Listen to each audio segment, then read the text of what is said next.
Thank you. Thank you.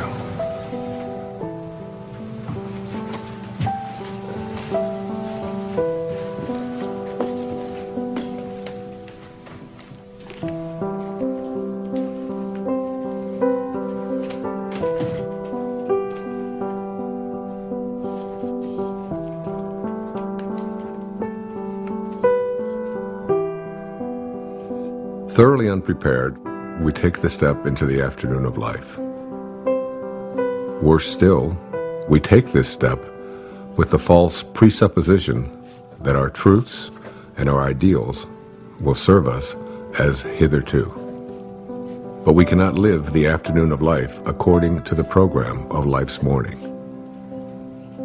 For what was great in the morning will be little at evening.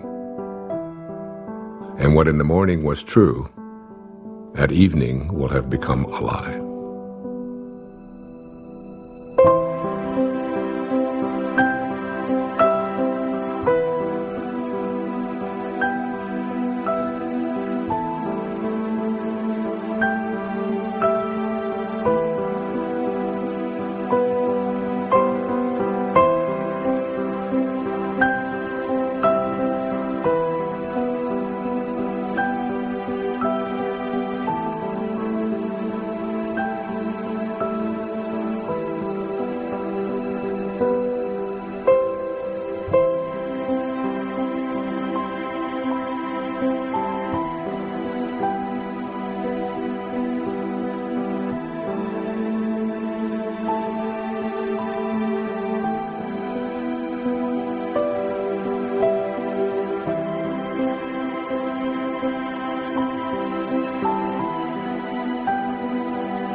Oh, hey, could I get some cream?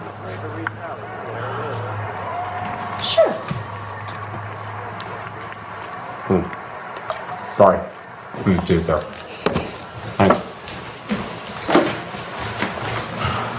Okay, we're all packed. I got the snacks, got Jason's prescription, boarded the dog, car payment, called the neighbors.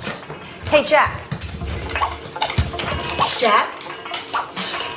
Jack, I need you to turn off the video game and come downstairs and have breakfast. We're gonna leave in a little bit. Let me just finish this level. Okay, fine, but then we're unplugged all weekend, got it? I don't even know what that means, unplugged. It's a very sad commentary on our life. Hey, sweetie. Time to get up, sweetheart.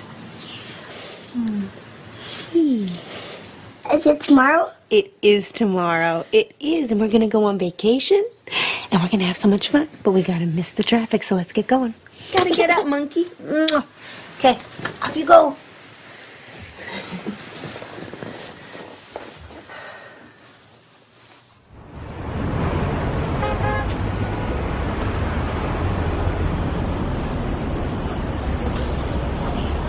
You're overreacting, Larry. I don't know what they can do. They can do a lot of damage to your image, Chad. Now listen, you have a brand to protect. More development can't afford lawsuits from environmental groups. This just isn't the right climate for that kind of stuff. What are you suggesting? I suggest you decide on some sort of compromise, or we'll be tied up in court, and you won't be able to start this project at all. You know, why didn't this come up when we did the impact report? I mean, for God's sake, we're talking about a tree. No, it's more than a tree. Chad, your pre-sales are already dropping, and now you're giving off the appearance of being insensitive. I am insensitive. It's a tree. You're paying me a lot of money for You know advice what, that you're not Larry, listening we'll to. talk about this later. No, wait a minute, Chad. You're charging me Chad, by the please, minute. I'm hold on. hanging up now. Don't hang. What was that about? I'm 80% done with this subdivision. Why don't you just not build near the tree? Then I lose money and you don't get your bonus. I'm not reconfiguring an entire section of it because of a tree. Never mind then. Have you made a decision about the board meeting this weekend in Monterey? Wait, what is this about? The House of Hope and Promise. Next time someone asks me to be on one of these boards, shoot me. Hugh Johnson is on it, remember? I went to great lengths to get them to ask you to be on it. Yeah. If Hugh Johnson's on the board, I'd better be on the board. In case you've forgotten, the House of Hope rehabilitates homeless families. I have put all of the information in this file for you. You can catch up on their mission in the car on the way there. I know what their mission is. It's to give handouts to people who can't handle things themselves. You know what? I never got a handout, and I managed okay. I will call your publicist and get them to say something about your philanthropic work. Hey, actually, that's a good idea. That'll deflect from the whole tree issue. Always thinking.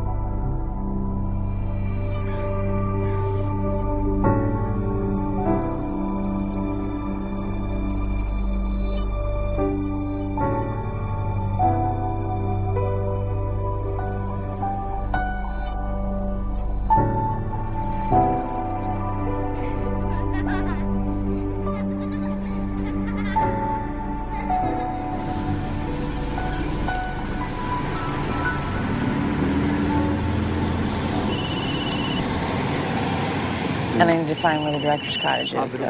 Hello? You gotta get a new van, but... Yeah, what happened? Is it?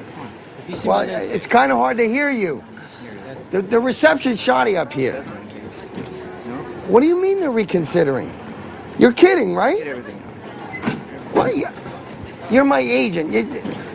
Too violent? What does that even mean? I don't make slasher films. I make art. You got to convince them of that. Do they even know the talent we have on this? You got to find a way to get them. Look, he shook my hand. He looked me right in the eye, and he said, "This is a go project. I want to do your film." Yes, because if the money doesn't come through, I'll have to scramble to get another investor. I thought this was a sure thing. Excuse me, coming through. You want to make me happy? Get the money for my film. That would make me happy. I gotta go. I'm on the Wayne Dyer thing. Bye. Wow, damn. Is there anything we could do? You got about $5 million? If I did, would I be here? Then I don't think you can help me. Cheer up, David. It's a quick job. It's quick. It's quick and fun. It's 6:30 in the morning, Sarah. It's not going to be fun. It's just a job. Nothing, Archie. We'll get them their footage, and then we're out of here. Wayne! Good morning, David. How are you? I'm great. I hope this isn't too early for you. Oh, no, I've been up for hours. Good, good. This is Rob, our cameraman. We're very lucky to have him. Nice to meet you. Ron does sound. Hey, Ron, nice to meet you, my And friend. this is Sarah, my production coordinator. Sarah. She's Pleasure. very resourceful. Great. If you need anything, just ask her. Got it. So if you're amenable, I thought we'd head down to the social hall area and then set up down there. Let's do it. I'm ready. I've been ready for hours. Yeah. Oh, let's do Grab your cape. Let's go. it. Super. After Do it. you, Jonathan. All right. All right. How'd you sleep? I slept great. Oh, is there I'm anything? excited about this. Is there any expectation I should know about? I have no expectations. I'm totally in your hands. Whatever you want to do, I feel sorry Okay. for you, Dr. Dyer. You're sorry you said that. I'm just going to blot you a little bit there. You got a little shine. Okay. You can't go wrong at this place. Isn't it beautiful? It is gorgeous here. I'm sort of allergic to nature myself. Oh, I just love it. I'm so thrilled to be here.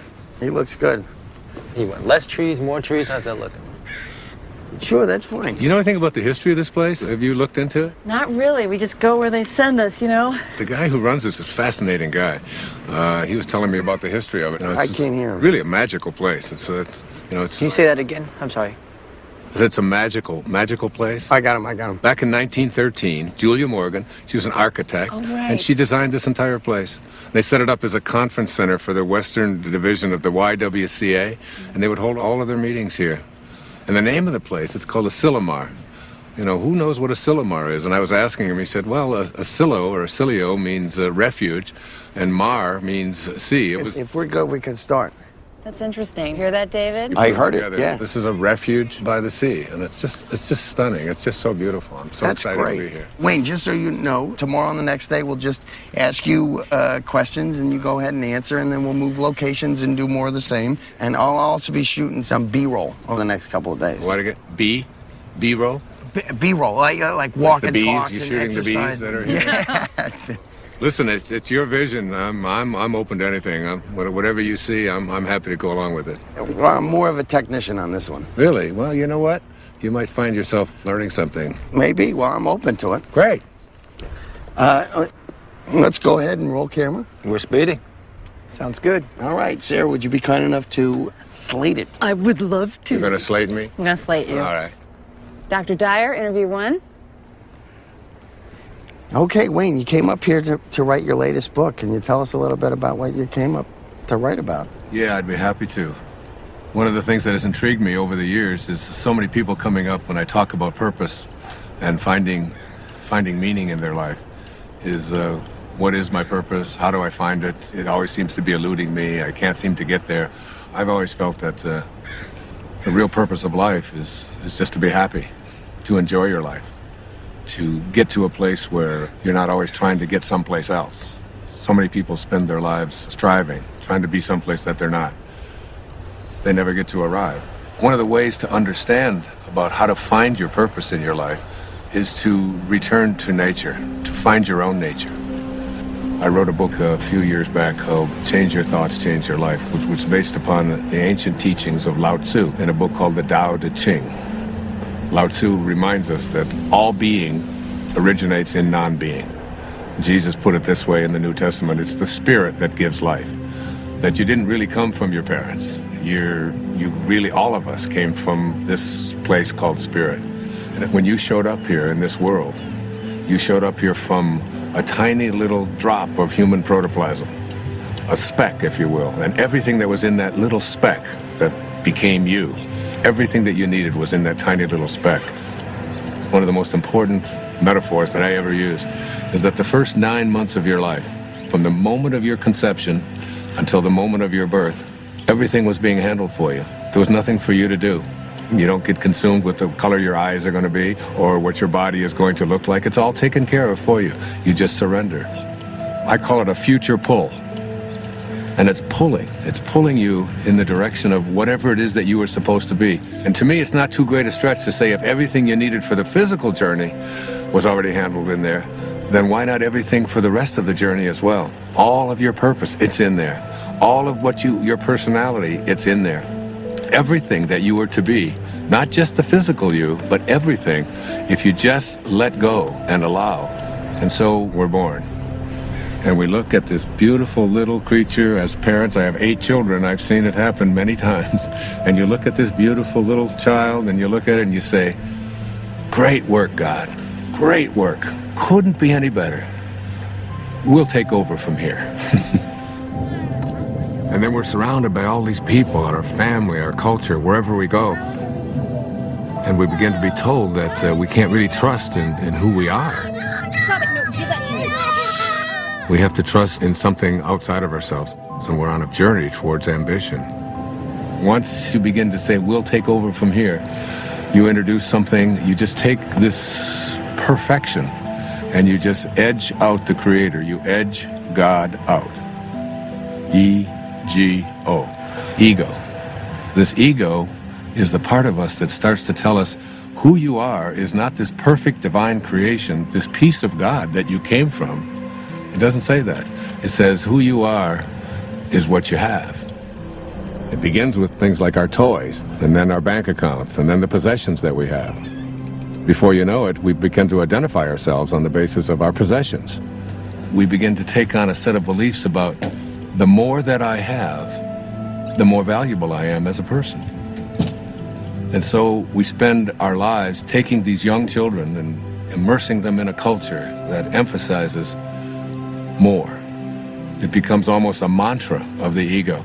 You have to have more. And the more you have, the more you are aware of how much other people are trying to take it away from you. The more you get consumed with how do I protect it and how do I make more of what I have. The dilemma here is that if you are what you have and things go away, then who you are also goes away in the process. Going somewhere? Yeah, I thought I'd come with you. Why? Why not? Because this is a work thing. I'll be in meetings all day tomorrow. I'll have nothing to do. matter if you're busy. I'll go shopping or something. I'll be fine. Hi. Sorry, we won't be needing you after all. Thanks, you can go. What are you doing? Come on, it'll be a beautiful drive. Which car should we take? You are not coming, and I do not want to drive. I want to be driven because I have work to do. Okay, well then I'll drive. Let's take the Porsche. Denise, the place I'm going, it's not the kind of place you're used to. It's rustic. I think I can handle it, Chad. I know how to rough it. You know, I don't understand the sudden desire to spend time together. I just want to get away. Would you prefer I got my own room? Okay, what's wrong with you? Maybe I'm interrupting something. Oh, come on. Are you meeting someone out Of there? course not. Look, I don't even want to go to this thing. Well, then, all the more reason I should go with you. You're not going to fit all those bags in the Porsche. Why don't you help me try? The second aspect of the ego is this idea that I am not only what I have, but I am what I do as well. You going to get that? No, please, go ahead. Oh, it's all right. No While we're problem. stopped here, do you want anything, Dr. Dye? You want water or anything? No, I'm fine. Still rolling, guys. We're cutting. What? Oh, keep rolling. Please. So, second component of this ego is the idea that not only is who I am what I have, but it's what I do. And what I do becomes this thing called achievement. And in this whole world of believing that I am what I do, we become consumed with this whole idea of my success, my value, my worth as a human being is based upon how much I accomplish. So I have to make more money, I have to get a promotion, I have to compete with everybody else who's trying to get what I have. We are taught this over and over and over again. All of our young people are taught this when they go out into athletics. The most important thing you can do is be number one, and you say, we're number one, we're better than everybody else. And we constantly find ourselves in this competitive notion again of believing that our world is one in which we have to compete. That's what the ego says. Now, the third aspect of this is the idea that I am what other people think of me. That is, I am my reputation. Particularly, this is relevant for young people who are taught that you have to dress the way other people think, and if other people don't like you, then there's something wrong with you. If you're consumed with that, then you're going to be something different every time you turn around. Now, this is particularly relevant with women, especially in relationship to the family. Women are often taught in our culture and our society that the only way that you can fulfill yourself is by how you relate to your family, to yourself as a daughter, to yourself as a mother, to yourself as a grandmother. And while these are very important and creative aspects of every woman's life, if that's the choice that they make, it's not necessarily the only thing. And many women feel that deep within them that they have a calling to accomplish something great, to make a contribution. And oftentimes we'll put it aside. So what I encourage women to think is, don't ignore that calling inside of you. Don't ignore the part of you that says you came here to create something powerful, and you have just as much of an influence in doing that, just as much of a right to do that as anyone else does. Sure, I saw that one too. I wonder if I can get the whole collection on DVD. I think that might be a possibility. You know what my favorite episode is? I don't. Kick the Can. Now that is a good one. You know, when all the old people become young again. Yes, heartbreaking, isn't it? You know, I the other episode I like is the one where... You know what, I'd like to check in. I'm sorry. Are you with the wedding? No. There's a wedding? People actually get married here? Yeah, all the time. I'm not criticizing it. I think it's charming. Chad Moore. More development? Yes? Ethan Lipton. I used to work for your company a few years ago. Oh, right, yeah. Yeah, in accounting. Yeah, sure. Darling, we'll talk later, okay? Okay, good. Oh, be sure to tell the guys to show up on time tomorrow night at the rehearsal dinner. This whole weekend is going to be a continuous celebration of love. Well, I do like love. Well, that's why I'm in this business. Bye. Are you getting married? No, I'm with the band. Oh, well, have a fun weekend of love. You guys too. Do you remember that guy? Not at all. Hi there. Hey, let's see, I'm checking in. The House of something? Promise and Hope. Promise it. Chad Moore, I'm on the board. Welcome to Asilomar, Mr. Moore. We have you in North or Longviews. If you go out the door and to your left... My wife has joined me unexpectedly, so could we get one of the larger rooms? You don't have to tell him that. Well, they weren't expecting you. You were unexpected. One of the nicer rooms would be wonderful. Thank you. I'm not used to camping. Camping. That's funny to me. Let me see what I can do for you. There's so much stuff we can do. Oh, that'd be cool. Where are the kids? Huh? Oh. Ethan. Whoa. Jack, Ethan, come over here. Come on. Come on. Get over here. Here, troopers. Take you and go with your mom. Stand on my toes. Yeah, and also something away from all the noise would be nice. I do have a room on the first floor in the lodge building. Yeah, something higher. Of course, Mr. Moore. Do you have a room on the second floor? Higher than that, please. I'm afraid that's about as high as we go here. You're kidding. What a waste of real estate. I think you'll like this room. It has a balcony. All right, if you say so. Give me a second. Give that to your mother. Give that to your mother. You heard her. Hand it over. I said we were going to be unplugged this whole weekend. Do you guys just want to go home? No, we're not going to go home. It's no fun. Come here. Let's stay with me. Here, jump on my feet. Jump on my feet. I'll lift you up. There's no way we can have all these meetings with these kids running around and screaming. Have a great stay. Look, I don't need to be having this conversation right now. I don't have time for this. I can't deal with this right now. It's not... We move into then the later parts of the ego, which talks about something called separation. And the ego has a very strong belief system that who I am is separate from everybody else. And then another component of the ego teaches us that I'm also separate from everything that's missing in my life, from all the things that I'd like to have. And then finally, the ego teaches us the most egregious error of all. It teaches us that we are separate from God. And one of the simple constructs that you learn in the afternoon of your life when you shift into the meaning phase of your life is to realize that you came from a source. We can call it God, we can call it Tao, it doesn't matter what we call it. And that this source is everywhere. There's no place that it is not. It must be because it creates everything. Everything comes from this source.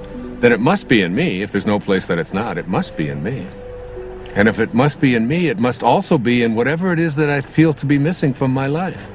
If you know that, then in some way, everything that's missing from your life that you would like to have, you're already connected to it in spirit. And all you have to do is figure out a way to align yourself with that and have a knowing that you're already connected to it. You just have to bring it on its way in the way that you think and process. What was that out loud? Yeah, you just said that out loud. Sorry. That's okay. It is intense. There's no question about it. It's very intense. Please continue. Okay. I was saying that as we move into the afternoon of our life, we take the same ego constructs that we learned in the morning of our life, which is all about competition, winning, being better than everybody else, and we try to apply these same constructs to the afternoon of our life. And what happens is we end up living a lie. For what was true in the morning, in the evening, has become a lie. The problem is we don't really know how to move into the meaning phase of our life. This is when we have to learn to go back to those first 9 months, from the moment of our conception until the moment of our birth. Lao Tzu speaks about this in the Tao Te Ching. Let yourself be lived by it. He says that the Tao does nothing. It's leaving nothing undone. This is where we have to get to a place where we can surrender and have a knowing that we're not alone and that we're going to be guided and that we have a nature and that we can trust in this nature. It's not something that we have to always be struggling with. It's not something we have to be in charge of. Literally, think about it. Let yourself be lived by it rather than you taking over. But as we move into the meaning phase of our life, what's happening is we begin to think about fulfilling a dharma, fulfilling a destiny, fulfilling something inside of us, a calling that only we can feel inside of us. No one else can tell you what that is. But if you feel it and you know it, winning and being ahead of other people takes a back seat to feeling fulfilled and living your life on purpose.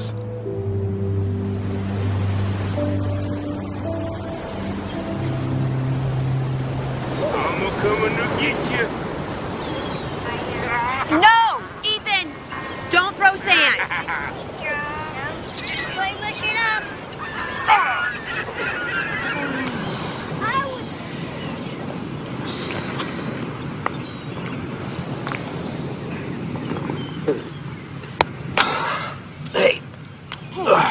anything to drink? Juice box. Sure. I'm gonna go back and get some more sunscreen. Really? We got clouds. No, they can still get burned. Okay. You gonna walk back? Yeah, I'll be fast. Well, we can wrap it up here. No, look at them. They're having so much fun. I don't want to drag them away. I'll be right back. Okay.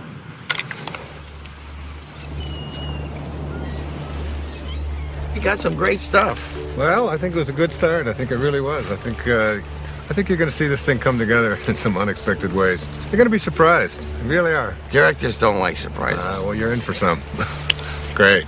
I'll see you in the morning. I look forward to it. Thanks for everything. It was great. Thank you. Thank you, guys. Thanks for everything. Yeah. Thank you. You're welcome. You got See you your later. ride? Yep. Okay, See you tomorrow. thank you.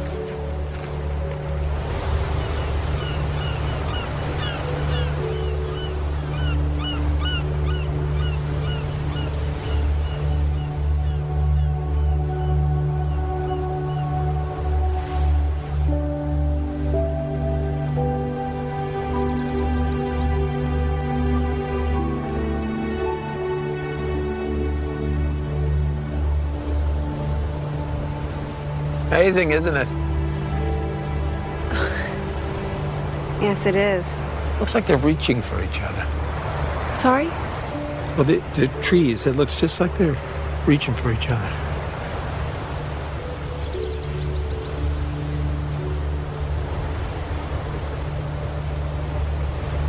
Yeah, you're right. It does. The whole place. It's like a different painting every day. You know, you're very fortunate to work here. I know. Hey, you want a lollipop? Excuse me? It's root beer. You like root beer? Actually, I do. It's root beer, but with a little bit of licorice. Thank you.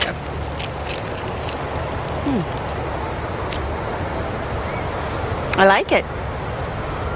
I like everything about this place. Like what? What do you like about it? I don't know. It's just, it's so beautiful. I can't describe it. In words, yeah. I guess so. I mean, words versus images. Images? Pictures. No, don't do that either. I used to. When I was in college, I used to drive down to the beach and I'd sketch for hours. Oh well, doesn't matter anyway. Oh well.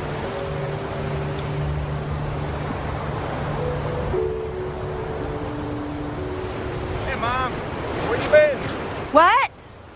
We got cold. You eating a lollipop? I am. Bring any candy for the kids? No, I'm sorry. Oh, that's all right. Let's go back. Come on, buddy. Let's go. Yeah. All right. It's okay. Here. I don't get it, to be honest with you. That really doesn't surprise any of us, David. Seriously, if I didn't have ambition, nothing would get done. Is that supposed to be a comment about us? You have a napkin, please. You know what I mean. Like we're supposed to sit around and wait for things to happen to us magically. There's nothing wrong with a little magic in life. I can't trust magic. What I can trust is my own will to get things done. That's my main problem with what Dr. Dyer's saying. Okay, he's right there. You want to keep it down? He didn't hear me. Dr. Dyer, you want to come hi. join us? Sure, I'd love to. How you guys doing? Great. Good. This chicken's great. Good. So, Dr. Dyer, Yes. we were all just discussing your Right. first interview and all those things you said. And basically, David thinks that it's all BS. What? David. Yes, really? I don't think all of it is. I mean, I'm entitled to my own opinion, right? Absolutely. You are entitled to your opinion, and I respect it. And you know, David, you don't have to get this all at once. You know, just get a little bit at a time. That's all it takes. You know, you just start practicing it. Eventually, it becomes a way of life, and you start living from a different perspective. I'm not really a spiritual person. I'm too busy. Yeah, spirituality is kind of like a luxury. That is true. I find it hard to find time to meditate. Let me ask you this. Do you think that you're an inspired person? Do you live an inspired life? Do you feel inspired? I have no idea. Really? Well, let's take an example. Let's supposing I had an apple pie that we had just made. And out of this apple pie, we take one slice. We take the rest of the pie, put it over here, and I take this slice and I give it to someone. Let's say I gave it to you, Ron, and I say, Ron, what is this? That's an apple pie. How do you know that? How do you know it's an apple pie? Because it came from an apple pie. So, well, you laugh, but I mean, the truth is that's a very profound statement that you just made, that everything in the universe must be like what it came from. You take an acorn and you'll never get a rose bush out of it. You look at yourself and you ask yourself the question, where did I come from? Who am I and what am I like? You know, instead of making our choices out of the place that we really are, our authentic self, we're making them out of the ego. And every time we make choices out of the ego, all kinds of things begin to happen to us that take us away from finding meaning in our lives. How do you know if you're making a choice from your higher self? You gauge everything on the basis of how you feel. Are you stressed out? Are you anxious? Are you fearful? Are you angry? Do you feel good about yourself? Do you feel like you're on purpose? Do you feel like your life has any meaning? When you're operating out of the only part of yourself that is authentic, bliss is your response. But what about the upside of ambition? I mean, I'm a filmmaker, and if I didn't, doesn't ego serve me? I mean, if I was going with the flow, I'd never get a movie made. That's a conclusion that you come to because you think out of the ego. You know, the fact is that you might even be able to make much greater films if you came out of a higher place. Imagine yourself as being able to live and work and do everything that you do from this place that, well, it's called Dharma. What's Dharma? Dharma is a spiritual principle that implies there is a purpose to our lives. Like an otter has a Dharma, a bird has a Dharma. Everything has a purpose. And when you find yourself living from that purpose, you have found your Dharma. Your Dharma is something that you will be living by. And rather than constantly using the ego, you will begin to say, this is what I'm here for. It's like, I call it a calling. It's like an inner calling. How do you know what your Dharma is? Like, what if you can't even find your Dharma? Yeah, I can't even find a date, let alone my Dharma. Well, your Dharma isn't anything you're ever going to find. Your Dharma is something that you're always connected to. It is your divine purpose. It is something that you are aligned with throughout your entire life. The ego has kept us away from it. Excuse me, I have to take this. This is what I'm talking about. Yeah. I'm sorry to interrupt. How does this help me find a date exactly? You don't need to find a date. If you live what I'm talking about, you'll understand that everything will be perfect and everyone that comes into your life will come in on time perfectly. You're a divine creation of God. You're a spiritual being. You don't need anyone else to confirm that. I love that. It's true. Dr. Dyer said it was. It is true.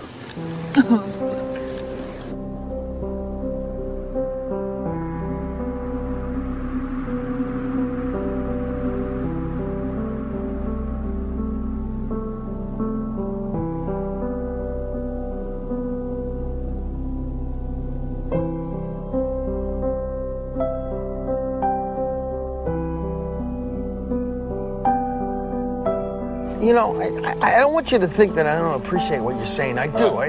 Not that you would necessarily be concerned with what I'm saying, because that's the ego telling you what to think, right? So you were listening? Yeah, I'm listening. I just think it's good to have a plan. Well, what's your plan? To be a successful filmmaker, to make a name for myself, to make money, to have a good relationship. So you're talking here about prosperity, you're talking about abundance, you're talking about happiness. I haven't have any problem with that. I've been attracting abundance and prosperity into my life forever. I think it's actually quite easy to do. I really believe in it. For you? Well, you know, the problem what you're talking about here is the ego. The ego and your attachments. You know, you become attached to how much money you're making and how well your film is doing, and is everything working the way I've been told that it should work. When you become attached to things and they go away, you then lose who you are. But it feels so much like survival. We're not talking about survival here. We're talking about a shift away from the morning of your life and having to do everything for external reasons and moving into a higher place in your life. Why don't we start with that tomorrow? How to make this shift? It's a good idea. You know, I tell my audiences all the time that if this is something new to you and you've never heard it before, There's a shift probably heading your way as well. Yeah? That's all I need. That could happen.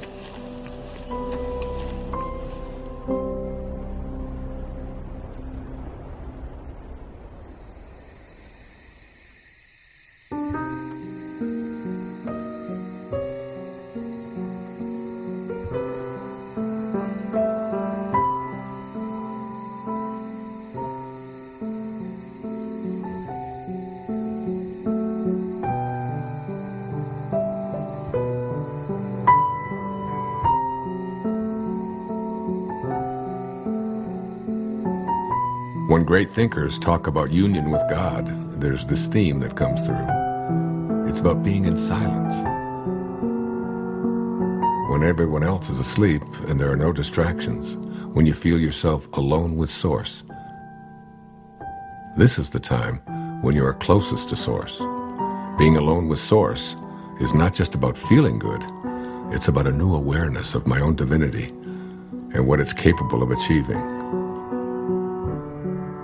It's all about returning back to the place that you came from. T.S. Eliot has a great quote, "We shall not cease from exploration, and the end of all our exploring will be to arrive where we started and know the place for the first time." I got a cut. Wayne, hold there for a minute. Hold there, Wayne, for a second. What is it? It's a bad angle. I gotta be lower. How long? 5 minutes. Wayne, take 5. Just hang there. We're readjusting the shot. Absolutely, no problem. You want some water, Dr. Dyer? No, thanks. I have an lotion here. Finish that test real quick. Hi, you've reached the office of Alex Chase at ICM. Please leave a message for Alex or Jason at the tone. Thanks. Alex, it's David. Call me back when you get this. I'm getting a little antsy. I think we should have heard by now. What did the executive say? Do you know anything? And why haven't I had a meeting yet? See the difference? Yeah, call me back. I'd appreciate it. Ooh. Wayne Dyer interviews day 2. Rolling. Okay, we'll start with the transition from ambition to meaning. Great, it's a good idea. I can give you an example from my own life. It might be helpful. When I first started writing, I was very blessed to be considered, quote, successful. My motivation very often became how much money was I going to make on this book? What was my next contract going to look like? How many weeks did it appear on the New York Times bestseller list? What position was it? Did you get on The Tonight Show? Did you get on The Donahue Show? Hold on, I'm confused. Yeah? Yeah, if you were a success, who cares what was motivating you? Well, I guess you begin to change your definition of what it is that constitutes success. I mean, success can be identified in those terms, and there are other ways to look at it as well. But there's people listening to you. I mean, where would you be if you didn't initiate it? I mean, it got you started, right? I'm sorry to interrupt. Are we switching to a Q&A format? I'm just curious. Sorry. No, that's okay. It's a very normal question. It's a very common concern that people have. For myself, we talked about my writing, David, and yes, by all means it was successful, but there was a part of me, inside of me, that said, there's something more for me. I was writing books about psychology, your erroneous zones, pulling your own strings, the sky's the limit. All of them were doing well. All of them were bestsellers. It was all. But inside of me, I was shifting. There was a calling to something else, and I could see the shift taking place in my life. And the shift was, it was more in the direction of spirituality. It was more in the direction of higher consciousness. I began to become excited and thrilled by reading people like Krishnamurti, by reading people like Muktananda. And I remember going to my agent and I said, I want to write a book about how to take some of these great spiritual ideas. He said, no. You're going to write a book about sex. He said, this is going to sell. This is like Dr. Ruth has got one, but you're way better than Dr. Ruth, you know, and he's going on and on. And he said, and then I've got a second book for you, and we're going to do a 2-book deal, and you're going to write a book about how to make money. You know, Wayne Dyer's approach to making money. And I'd say, Artie, I said, I can't do that. I said, I have to write about it. He said, no, nobody's going to buy this stuff. He said, that's the airy-fairy stuff. That's out there. That's all that new agey stuff. He said, you don't want to. I said, but I have to write that. That's what I'm living. That's what I'm feeling. It's so exciting. And I remember submitting the proposal to him, and he said, all right, I'll send it in. And they reluctantly, they didn't give me much of an advance at all because they didn't even believe in it. But off I went. There was a strong inner kind of feeling that I had something greater to give. I had something that I had to do that was beyond just going through the motions, just doing what I had already mastered, what I knew how to do. I remember when I made the shift, even though there was a little bit of fear, I remember feeling probably the freest that I'd felt ever in my life. I wasn't motivated by whether people are going to buy it, how much money I'm going to make, whether people are going to put me on a bestseller list. Those became external kind of factors. Those became things that started to chase me rather than me chasing it. Basically, I think, David, what I'm trying to say to you is that you get to a place in your life where you start to be guided by something that's larger than yourself. Just stay aligned with what you're here for and stay in harmony with Spirit, with God, with Source. Stay there. And as you stay there, the meaning phase of your life begins to take over. And once you cross over into the afternoon of your life, it's impossible to go back. Wait, Monday? You can't keep telling me Monday. If it was coming through, it would come through like 5 Mondays ago. Well, we can take a pause here for a second. You are not telling me this right now. What do you mean? They're replacing me? You don't know what to tell me? This movie meant everything to me. I bought them this movie! It's my movie! This movie meant everything to me! Damn it! Okay, this would be a great place to break. Is he okay, you think? I think he's gonna be fine. Let's just call it lunch. Everybody get something to eat, okay? And then, as soon as I...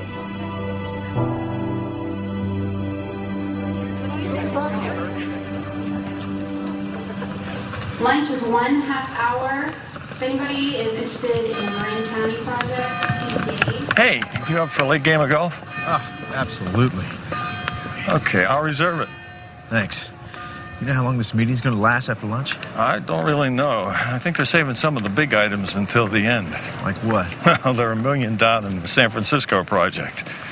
The contractor underbid, now they're over budget. You know what? Listen, you can catch me up on all that stuff this afternoon when we play golf. You're not coming back? Oh, no, I am. I'm going to try. I just, got a lot of work to do. See you later. Okay.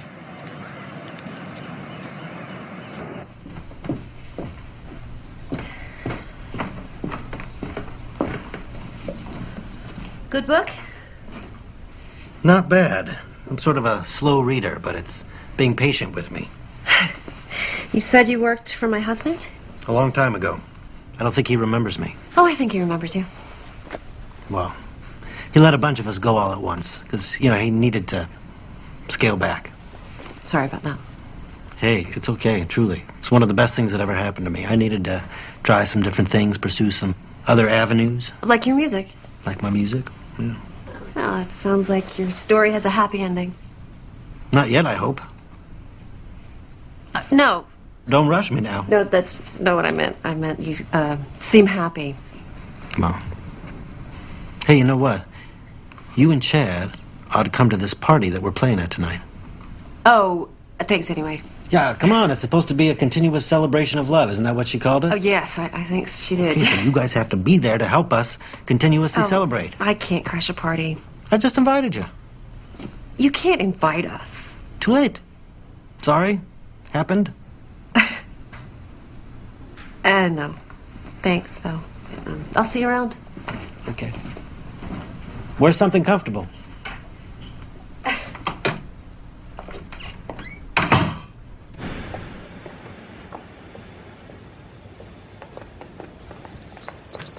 Denise.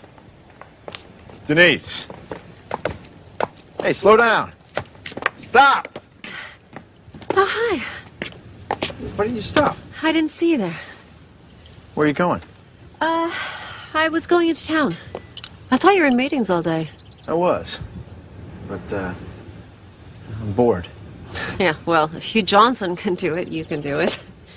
I'm not cut out for this non-profit thing. So. Oh, Chad, you just gotta fake it. No, I'm coming with you. What? I said I'm coming into town with you. Honey, I love you, but I don't enjoy shopping with you. I need some me time. I thought we were supposed to spend time together. right? Look, Denise, I'm not kidding. I cannot take another meeting. I'm coming with you. Whatever.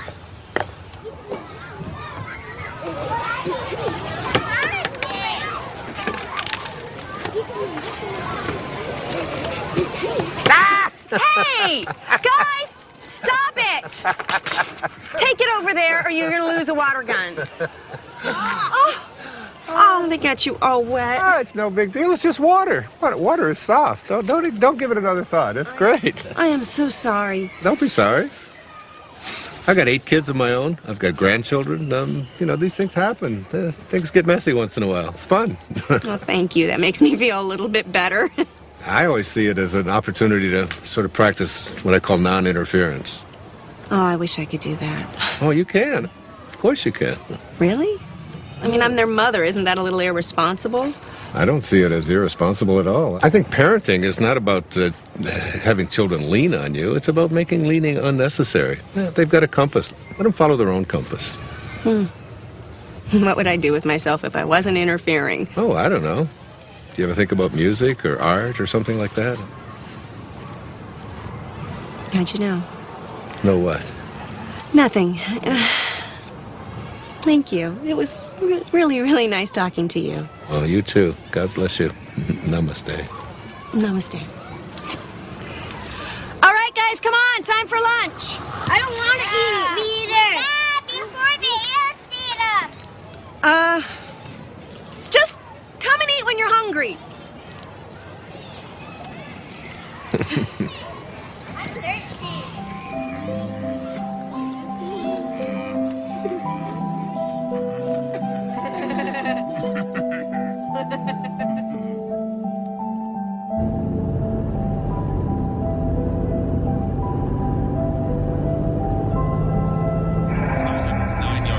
Touchdowns and only 5 interceptions. Now listen, Bob, the next Peyton Manning, you want to put 10 bucks on? And definitely he had that signature moment during the game against the Bears. But, you know, he could have cracked many quarterbacks. On Tuesday, 5.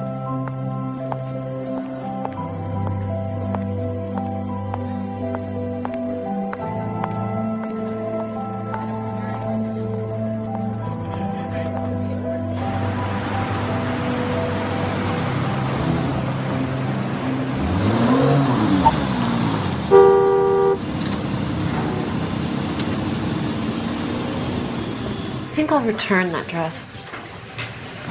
The one you just bought? The red one. I waited 45 minutes for you to decide if you were going to buy that. I don't think I like it. Then why'd you buy it? Actually, I think I already have it. It took you an hour to buy a dress that you already have. This is exactly why you shouldn't come shopping with me. Oh, I've got an idea. How about if we just not talk to each other at all?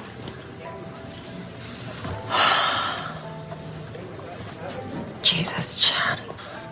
I really should have come alone. I've got a lot on my mind. You've got a lot on your mind.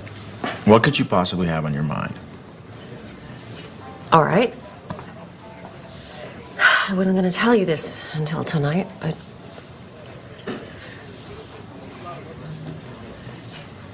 What? This weekend is a write-off for you, right? Because you're on the board of that charity. Right. You're about to have another write-off. What's that supposed to mean? Ugh, God, I'm trying to put this in a way you can relate to. Yeah, well, I'm not relating. I'm pregnant. What? You're joking. No, I'm not joking. I don't want kids. I know. I didn't either. But this just happened, and I thought, you know, maybe it's time for change. You know, that we should experience this thing that everyone says is so wonderful. You know, maybe it's time to stop being so selfish and start thinking about something other than... I want to be selfish. I like being selfish. I like our lives. We come and go when we want. We're happy. Oh, you think we're happy, Chad? I don't know if we're happy. I mean, God, you're always at work. We never see each other anymore. I'm always at work because I need to buy you the things that you want, Denise. Cars, clothes, houses, everything you want. But still, it's not enough to make you happy. Please, keep it down. I want this baby. I think it could be the most wonderful thing we could do with our lives. Come on, I get what this is about. This is about you feeling like you haven't done anything in your life. So you think you need a baby to feel validated. Well, you know what? I don't. I worked my way up from nothing, and I will not sacrifice our lifestyle so that you can indulge in yet another distraction. Wow. A baby is not a pair of shoes, Denise. I know that, Chad. You are so cruel and you're so mean. God, you used to be fun. What happened? You planned this, didn't you? It was an accident. Sir, I'm gonna have to ask you to leave. Please. It can happen. How could you do this? How could you do this? Thank you so much. Thank you for making this the tender, precious moment that every Tender, woman precious dreams about. moment? We don't have tender, precious moments. No, we you know what we did have? We had a prenup, an agreement. You signed it. No kids. I know, and I changed my mind, okay? People can change. Well, you know what? Chad. I didn't change my mind. Well, what are you going to do about it? Divorce me because I'm pregnant? I might. As a matter of fact, I'm definitely divorcing you. Will you please shut up? I'm definitely Fine. I don't care. Go ahead. I'm better off raising this baby without you. Good luck. You signed that prenup. You won't get much. I'll make sure of I it. hate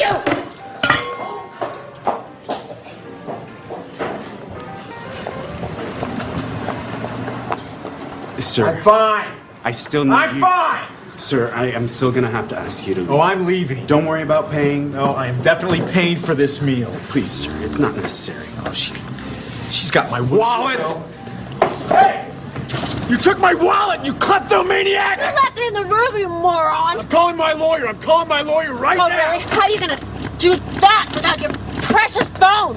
Hey, come back here! Come back!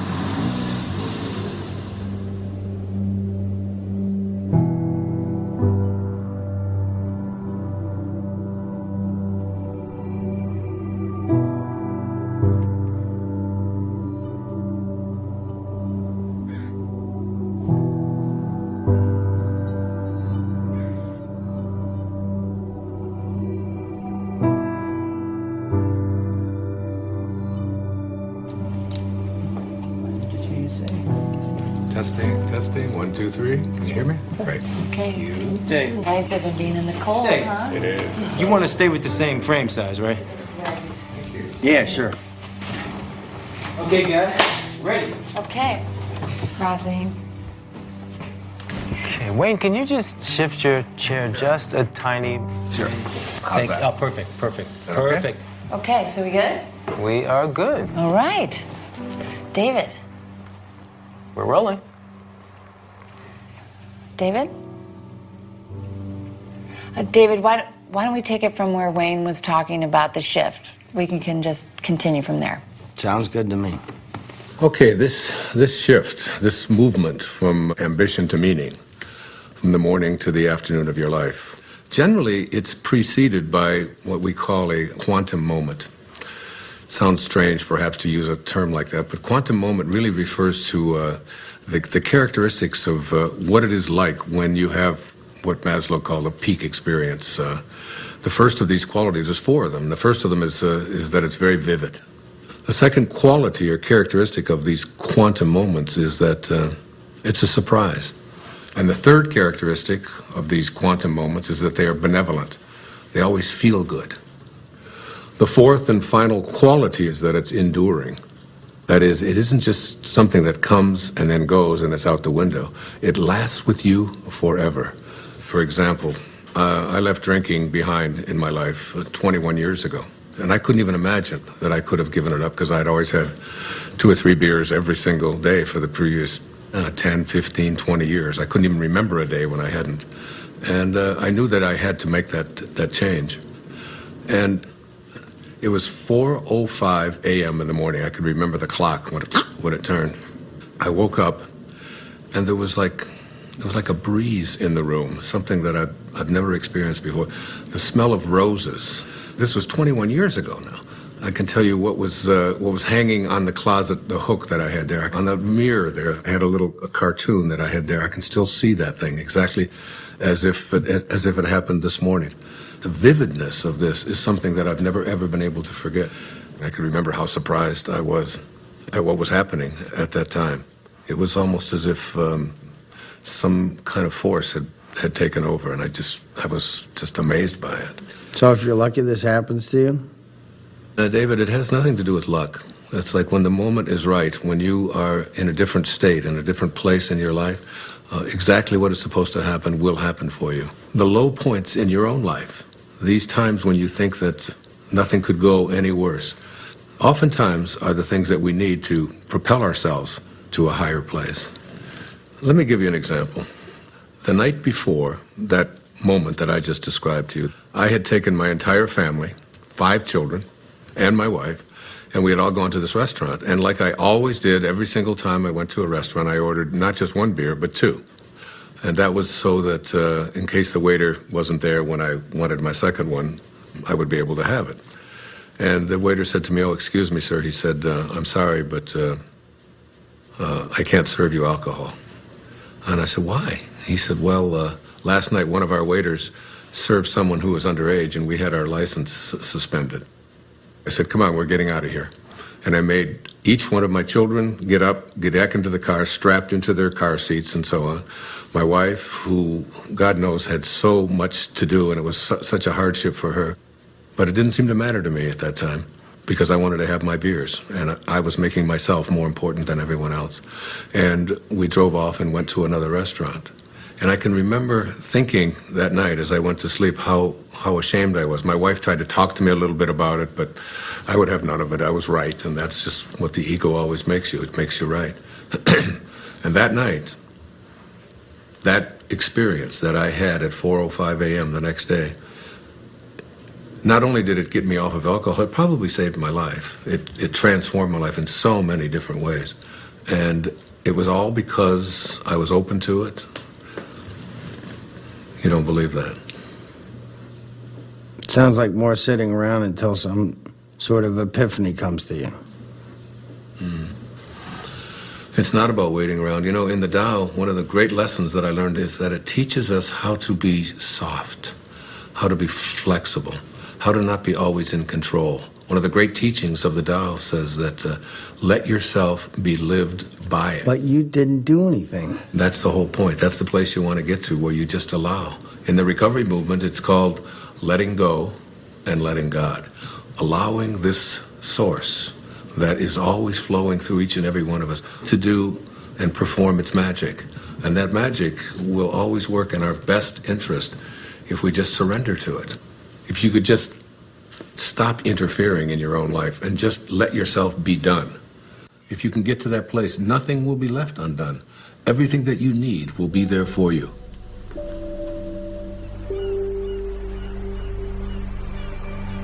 It's mysterious for most of us because we believe that we're the ones who have to do everything. Isn't it interesting that you had everything you needed in the first 9 months? Why isn't that true for the next 90 years? Because we interfere. When I was 19 years old, I was in the United States Navy and as an enlisted man. And I was given my assignment to join the aircraft carrier, the USS Ranger. And it was on deployment in Yokosuka, Japan. So I boarded a refrigerator ship, the USS Vega, in Alameda, California. And just as I was getting on that ship to take my 29-day voyage across the Pacific Ocean, my Uncle Bill Volek, who was a school teacher in Hayward, California, handed me a copy of a book. And the book was a collection of short stories written by Leo Tolstoy. He wrote not just great novels and great stories, but great spiritual literature as well. He was considered to be the soul of Russia. And the first story in this collection was called The Death of Ivan Ilyich. Now, Ivan Ilyich was a judge who lived in Moscow. One of the more important features of this story is his relationship to his wife, who he basically hated because he despised his work. And he felt that she had pressured him and pushed him into doing this, that it was a prestigious thing to do. And he was filled with internal rage and anger at what he had done. The title of the story kind of gives it away, The Death of Ivan Ilyich. You know he's going to die. Now, Ivan Ilyich was lying on his deathbed, and his wife is holding his hand, this woman that basically he despised for all of his life. And he looks up into her eyes, and his last words are, "What if my whole life has been wrong? and he died. I was very shaken and very moved by that. And I took out a pad of paper and I wrote a note to myself. And I said, "Dear Wayne, don't die with your music still in you." And I've lived that for my entire life. When you die, you will return to that source, and you will be in that space of love. But the Tao says that you don't have to die to get there. You can die to the ego and live from that space of perfect love while you're here. That vivid, surprising, benevolent, enduring quality that defines the quantum moment that leads us into the shift is really an indication that you're returning back to the source. You're beginning to live from the Tao. It's reconnecting with the field of intention. In Greek, the word enthusiasm breaks down to entheos-iasm, which means the God within. When you have passion, when you have enthusiasm for something inside of you, that's really God speaking to you and saying to you, don't get to the end of your life and have to be able to say what Ivan Illich said, "What if my whole life has been wrong?" I can't think of a greater tragedy than that.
Hey, Mom!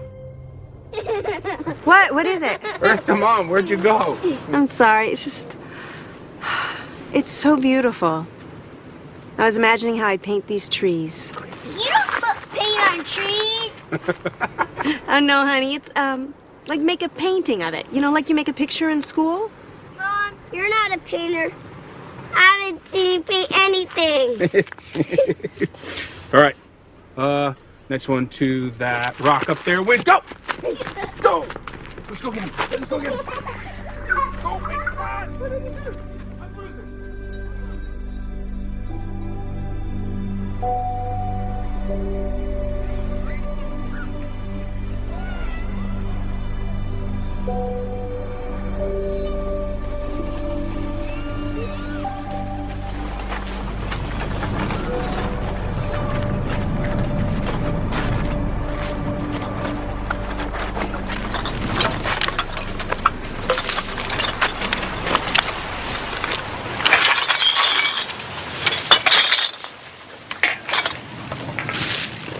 Hey, here's some money.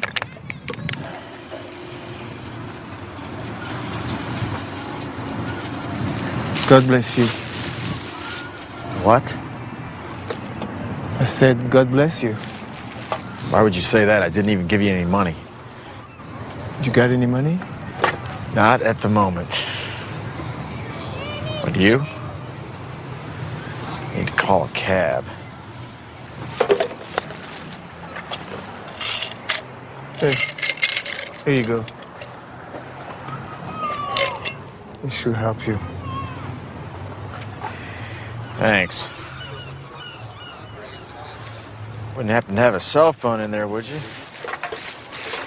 I don't need one. You make money with that stuff? I make good money. Where do you live? Over there. Over there. But my favorite place is there. Under that tree. That's my favorite. I know that tree.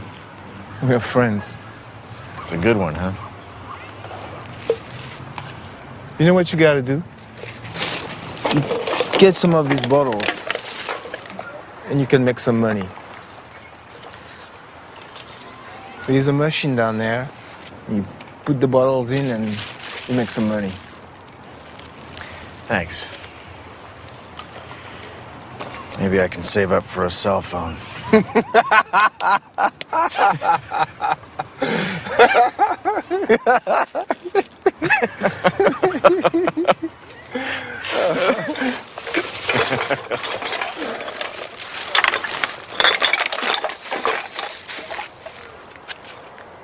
Hey,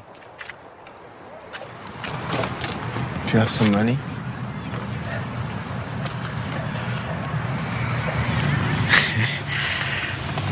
I do. I have 6 pennies. God bless you.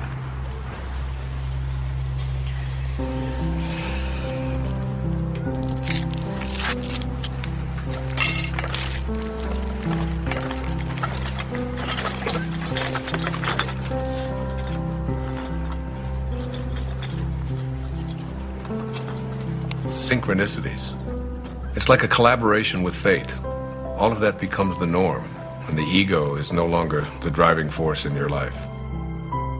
You begin to recognize that there's a powerful organizing intelligence that's in all things, and it's working with you and for you, almost as if you're making it happen by just being connected to your source. The destiny that appeared to be imposed upon you by something outside of yourself is no longer the relevant driving force in your life. You're connected to the source, and it's almost as if this divine organizing intelligence, God, the Tao, whatever you want to call it, it's almost as if it's saying to you, you play the music that you came here to play, and I'll be there to help you overcome any struggle or any obstacle that comes along. And it's not going to be a struggle because Source is supporting you. Yes, hi. Could I get a cab, please, to Monterey Motors? Yes. Thank you. Thank you very much. Bye.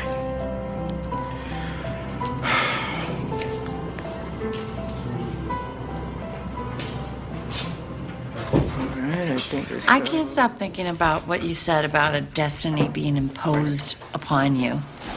Well, you know, I think all of us, each and every one of us, have a knowing within us. You know, it's been said that when you trust in yourself, you're trusting in the very wisdom that created you. It's there to tell us who we are and what we're meant to be. I know, but so much of society is putting stuff You wanna get a on drink? people. It seems like all the time. I'm good. Dr. Dow, can I ask you a question? Sure. Are men and women different when it comes to this? Do they shift differently? It's very different, as a matter of fact. There's some recent studies that have just been published on that. I'd be happy to share them with you if you like. That would be great. Okay, super. All right, I'm taking off. Okay, man, I'll catch up with you. So there was this incredible study done. It's I've got it right here. It's called The Moment That Turns Your Values Upside Down. And there's 4 components to it. There's men and women before and after. Now, before one of these quantum moments, they were asked just to list the most important priorities of their life, from the most important to the least important. Now, for men, the very first and most important value that they had learned was wealth, the accumulation of money. It's not really that big a surprise, because we are taught as men when we're growing up that your job is to support your family, your job is to get ahead. And the second most important value for all of these men was a sense of adventure, to go out there and, you know, conquer the world. Be whatever. the guy. Yeah, absolutely, be the macho guy. The third was achievement. You know, as men, we're raised to believe that you are what you do, what you accomplish, what you're able to create. The fourth is the idea of pleasure. You know, going out with the guys, getting as many dates as you can, having as much fun as you possibly can. The fifth of these is to be respected, all right? And we all know as men what that means, you know? You're not giving me any respect, man. And then you get out there, and when you're growing up and you're a kid, and if you don't get respect, you're having fights. Here are the top priorities of our lives, you know, be able to make money, to have a sense of adventure, to have, you know, to achieve, to feel pleasure, to be respected. That's basically the morning of our life. This sounds like my list. What are you talking about? When was the last time you had fun? Oh, do not even listen to her. I know how to have fun. Do you mind? I'm trying to hear Wayne. Go on. Thank you. I appreciate that. All right. So the second part of this study, which is the after. A quantum shift has taken place. Same questions, only it's many years later, and they followed this over a lifetime. And the number one value is spirituality. Spirituality. The number one thing. It has gone from making money to spirituality, which wasn't even on the list before. You can't even find it. I've got the top 15 of them listed right here. It's not even on there. The second one is personal peace, less anxiety, less stress, if you will. The third one is family. Now, family was on the other list, but it was way down before. Now, what happens after one of these moments, you begin to look around and say, what is it that's important to me in my life?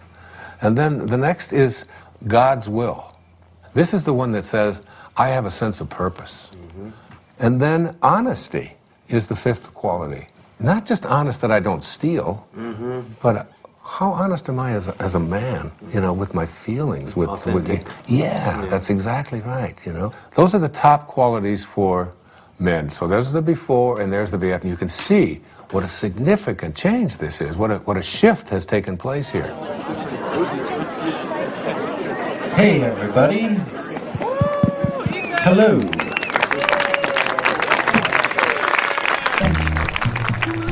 We are very glad to be here tonight. Steve and Lisa are dear old friends of mine, and so when they asked me about the prospect of our band playing at their wedding, I felt like I had no choice but to say, are you sure? Are you positive that's something you want to inflict upon your friends and family at your wedding day celebration? And Steve and Lisa assured me that that was exactly what they wanted to inflict upon their friends and family at their wedding day celebration. And so, here we are.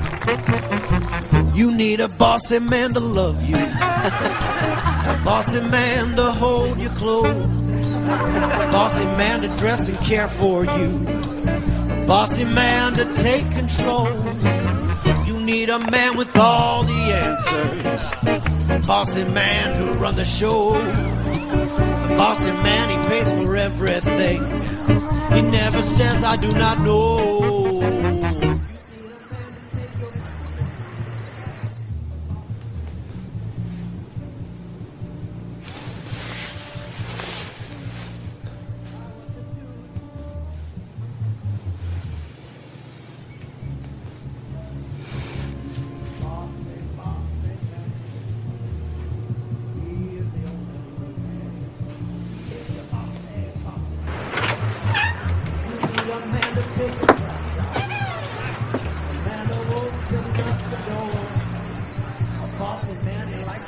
Okay.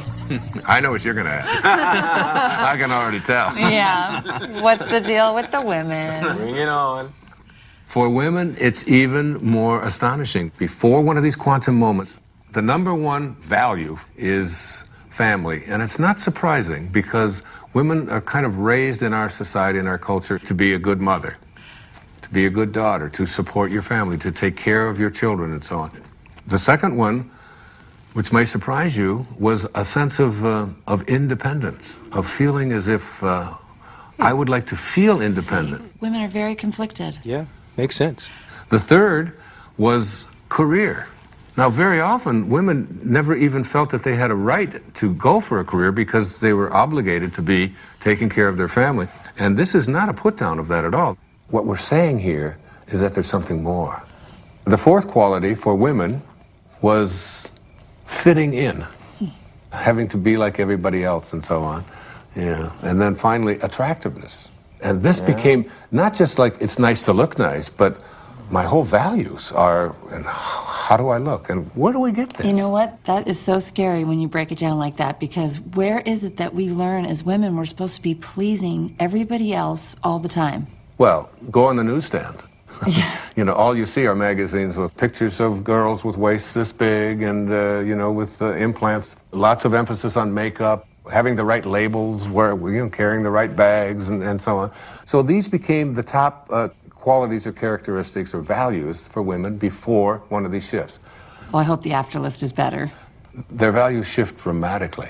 The number one value for women after having this experience, it's right here, is my own personal growth.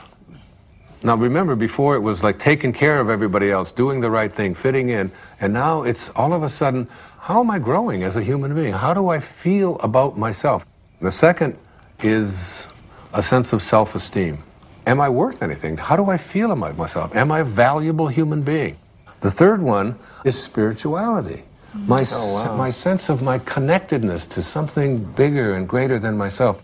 And then happiness. Again, this wasn't even on the list. It was almost at the bottom of the list before. How often have women been raised to believe that their happiness isn't an important thing, that doing what they are supposed to do rather than feeling, you know, a sense of, I'm entitled to be happy. And then a very interesting one, it's called forgiveness. This became very important in their lives. Forgiveness. That's good, because then you can forgive all those people that gave you bad information about what you're supposed to be doing. Yeah, there's a whole lot of resentment that begins to take place in people. It's what so many people just go along with. Oh, right. Joe, this is great. Hey, you're the best. Thank you so much. This is great. We should be filming this. Thank you very much. Good night, guys. You guys did so well in the hike today. Night. Can I have a glass of water? Of course you can.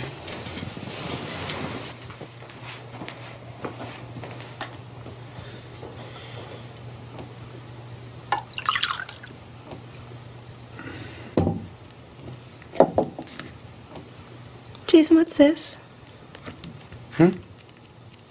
This paper and pencil wasn't here before. I don't know. No idea.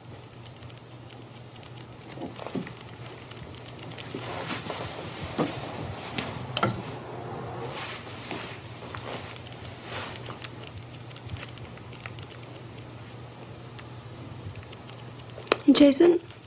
I think I'm gonna take a shower. Okay.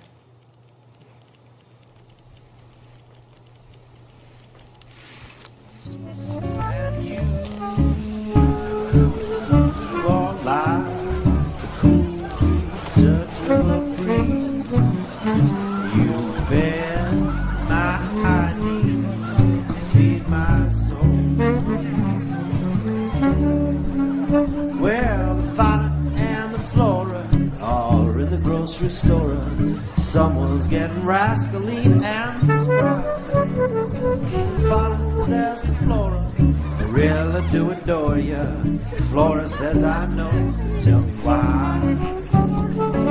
You are like one hot spot in the sun after a long winter storm.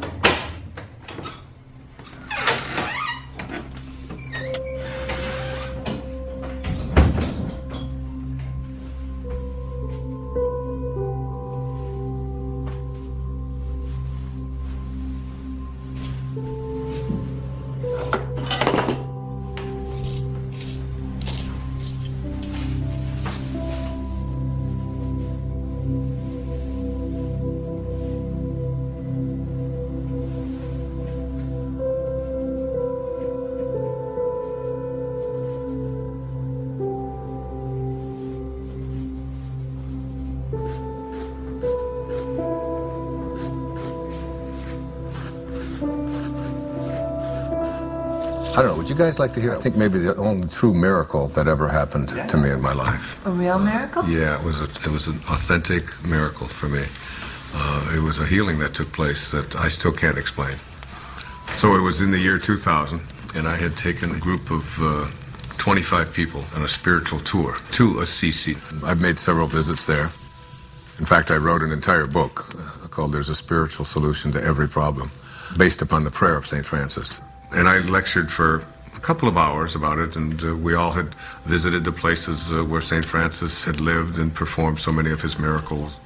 The next day, we were going to take a tour to a place called San Damiano, where St. Clare, who was the first female to ever become a part of the Franciscans, lived. And on the third floor there was the bedroom, exactly as it was in the 13th century. There was a young man on that trip. He was 21 years old. His name was John. He was from Pennsylvania. He had cerebral palsy, and he had 2 very heavy braces on each one of his legs. We were going to go up to the 3rd floor. Now, this was a winding staircase to get up to the 3rd level where St. Clare's bedroom was. Now, John, in order to be able to go up the steps, he would have to move his leg out like this, you can imagine, and then he would go up the step, and then he'd bring the other one down, and then he'd go up the next step, and he would bring it back because his legs were stiff. But as we started to get into the very narrow part of the staircase, he couldn't, his legs wouldn't go out. He could only go this far, so he couldn't go up. And you can imagine he couldn't go down. It was impossible for him to go down. So there he was stuck. I was ahead of him. And he stopped me and he said, Wayne, I'm in trouble. I can't go up another step because I can't get my leg out to the side. There's no room and I can't go back down. What are we going to do? And there was a whole row of people behind waiting to go up this very narrow staircase. So you have the picture? Old people don't whisper, 'cause old people can't hear. We'll just talk louder and louder, year after year. Stop looking at me funny, get over here, and I'll whisper. You have grape cheese on your wine? Oh, no. Thank you. No. Yes. Old wills grow stronger. Old backs grow stiff. Old feet grow wider and longer. Old dreamers drift. I'm drifting over your way.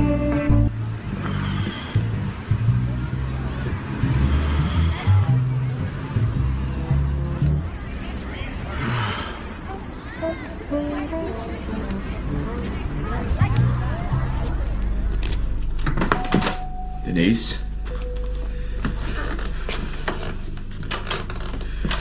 Denise?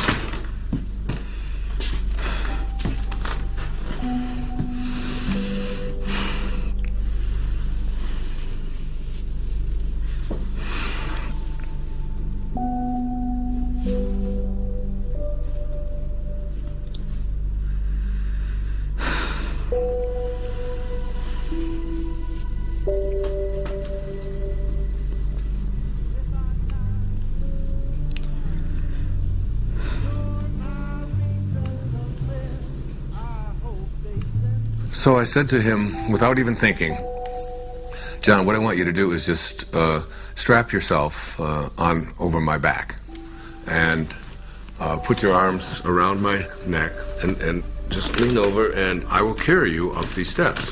Now, what I haven't told you is that before we went on this trip, I had done some major damage to this right knee of mine, to a point where I had it examined by several orthopedic physicians, and I was told that there would come a time soon when I would have to have this knee replaced because it was down to, bone on bone. So as he got on my back, and now we're talking about 240 pounds or so, he went, I went about 3 steps, and I realized that my knee was about to collapse, and I was going to go straight down. And I had a quick vision of what the newspapers and the Assisi Daily News were going to say the next morning. Spiritual teacher collapses, bottom of the stairs, 40 people dead. You know, it was like... And so as my knee started to go down, at that moment, I saw a vision of St. Francis. I had a vision of what he would look like, and he didn't say a word. It was very, very quick, and he just went like this with his hands. In other words, stand up. And suddenly, and I had the fragrance of roses was in there, the same fragrance that I had, remember in the story I told you? In that quantum moment when I had that, the same kind of thing. And I stood up, and I started walking up the steps with him, and my knee just suddenly righted itself. It was fine. Not only did it right itself, but I suddenly had like a burst of energy like I've never had before. And I started walking faster with him on my back. Then I started running. And I ran up all of the stairs. My wife was waiting at the top, and she said, "What happened to you? And what are you doing? And everybody else is out of breath." And I said, I had a miracle. I just don't know what happened. And I realized that my knee didn't hurt anymore at all, and I wasn't limping, and I had no pain in it at all. By the way, I've never had any surgery and anything ever done to this knee. It was a healing that had taken place in that moment.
Hey, you coming to bed?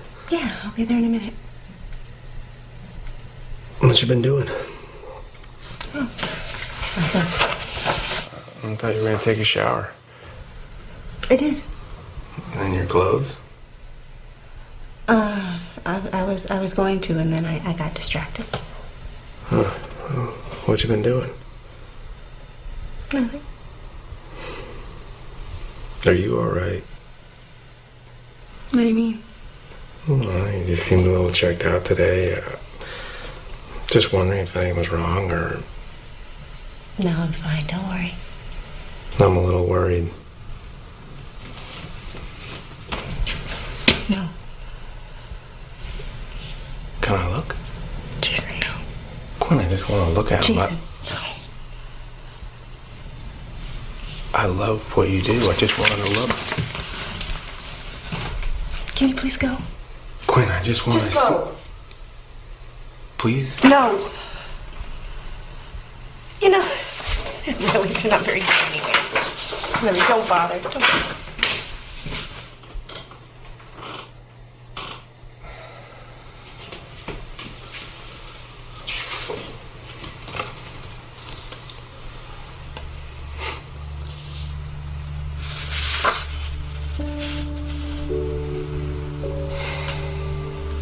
Later on, I started to talk about this miracle, but the thing that I did was, when people would ask me, why do you think it happened to you? I would always say, well, why not? I mean, I'm Wayne Dyer, after all. And I've written an entire book about him, and he's... I deserve a miracle. Yeah, and it was like, and I really believed that it was like a special sort of thing that came to me. That's what happens, you know, when you get your ego involved in it. And what happened in that moment is that I totally forgot my ego. It wasn't that I'm so grand and so spiritual or that I'm so special. My instantaneous reaction to what John needed was to just reach out to him, and that's when the miracle occurred. In one moment, without thinking, I reached out to a fellow human being in need and forgot about myself. And it was almost as if the door opened, the teachers found me and said, here it is. The best way to have those doors open is to forget about yourself and to reach out and serve. It's always about serving. It's, you know, one of the mistakes so many people make is they just think, well, I'm just going to attract what I want into my life. And one of the things that I really profoundly believe in, you do not attract what you want. You attract what you are. What you are. I would have been too shy. I'm such such an earnest guy, I would have no fun things to say. We ran in such different circles, my baby, diagram different blocks.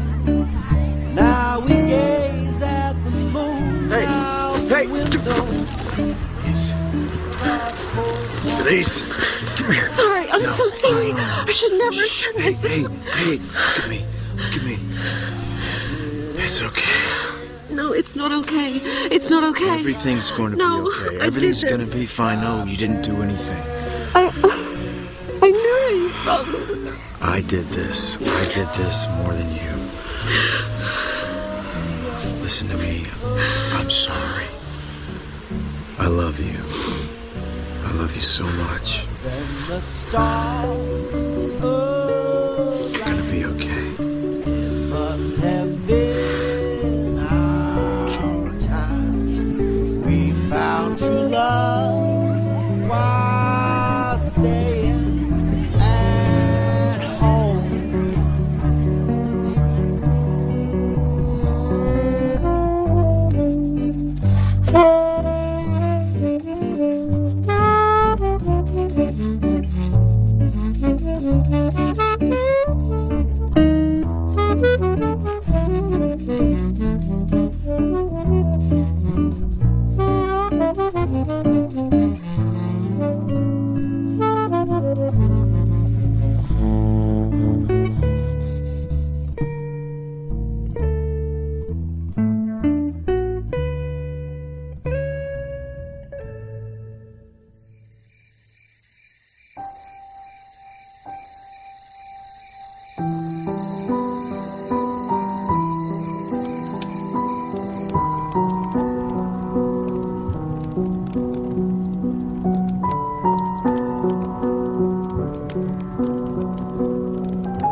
Don't stop. That was great. Thank you. What brings you out so late? Or I should say so early. Just couldn't sleep. You having trouble with the filming? No, that's fine. Filming's easy. It's my business I can't handle. Hey, you know chopsticks? I used to.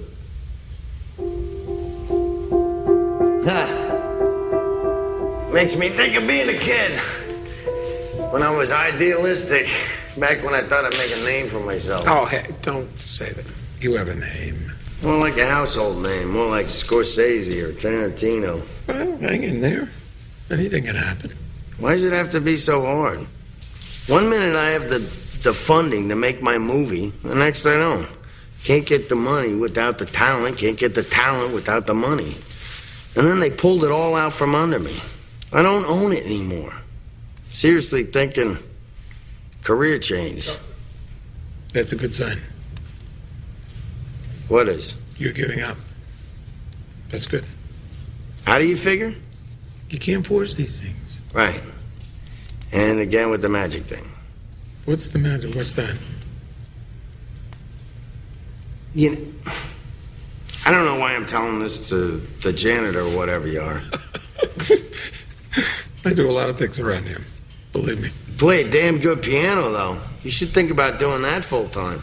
Well, for a while I thought I would. And what happened? Well, I started playing when I was very young.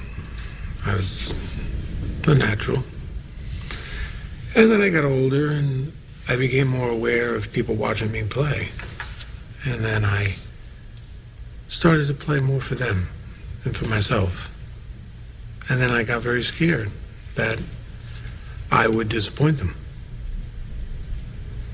So I did. Did what? I disappointed everybody.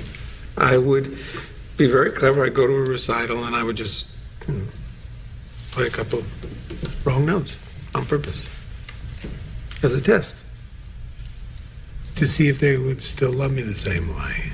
And basically they didn't.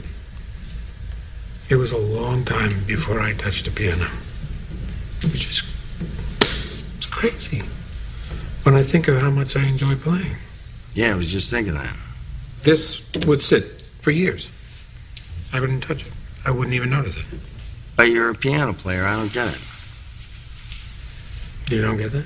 How could you ignore what's right in front of you? Busy doing other things. You should understand it. Wait, hold that thought. You hear that? I don't hear anything. Listen. Listen.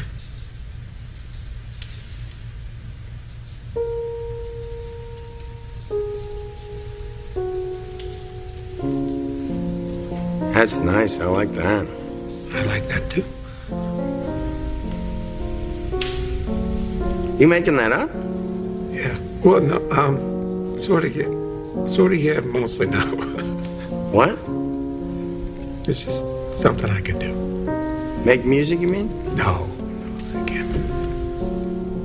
And you're a good faker. Yes, I'm just listening. Listening. I listen. And then I just play what I hear. I'm not making it up at all. It makes itself up. Makes itself. Exactly. I just play. Sometimes all you gotta do is just show up, pay attention, and music happens. Your music happens.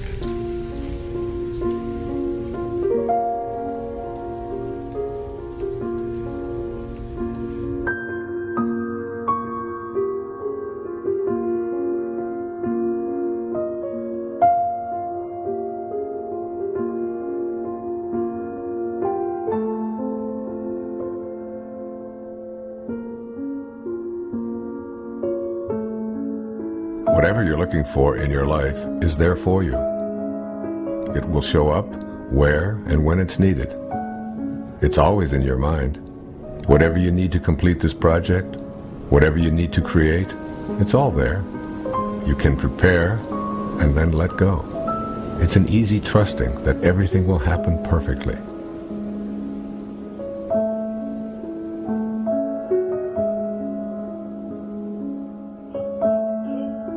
Bend forward to your lower spine. Bend your knees. Place your hands on the floor. Move your hips up and down. Right, left, right, left, right, left, right, left. Get your You know lower what? spine. I can't shoot it from here. No? No, there's tint. Oh, but we really need something for B-roll. We don't have anything. I'm not the director. I don't know what David wants. Where is he anyway? He's probably sleeping off a hangover. Well, I gotta go in. I can't shoot it from out here. Oh, great. Go in. Go do that. You're not coming with me. Me? I'm not going in there. It's like 200 degrees in there. Okay. And what about you? No way, Jose. I had better get a bump for this. Mm-hmm. You're my hero. Okay. You guys suck.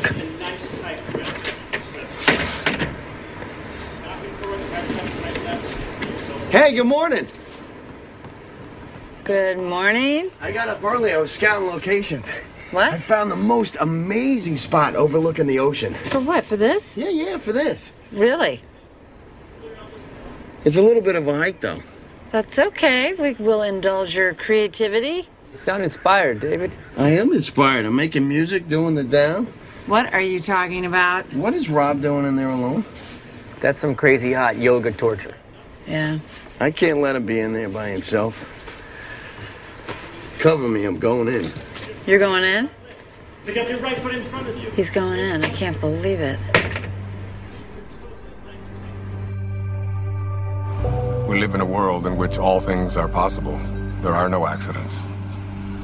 There's this divine organizing intelligence that supports all things.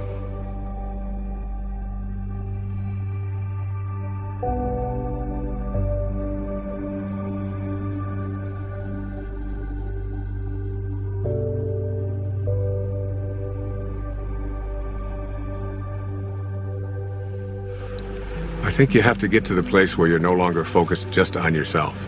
And the things that you really want for yourself, you begin to say, how can I want them more for someone else than I want them for me? And that's God realization.